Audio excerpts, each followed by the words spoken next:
মানুষের পছন্দ এবং ভালোবাসা প্রকাশের ধরন এক এক রকম এবং সেই ভিন্নতাকেই সুন্দরভাবে গ্রহণ করা উচিত।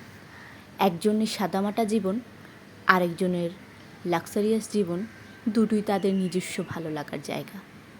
আমরা যদি এই ভিন্নতাগুলোকে গ্রহণ করতে পারি এবং একে অপরকে সমানভাবে সম্মান দিই, তাহলে পৃথিবীটা হয়তো আরও সুন্দর হয়ে উঠবে। ভালোবাসা সবসময় যে এক ধাঁচে প্রকাশ পেতে হয় এমন নয়, বরং সেটা অন্তরের একটা অনুভূতি, যেটা বিভিন্ন রঙে প্রকাশ পেতে পারে।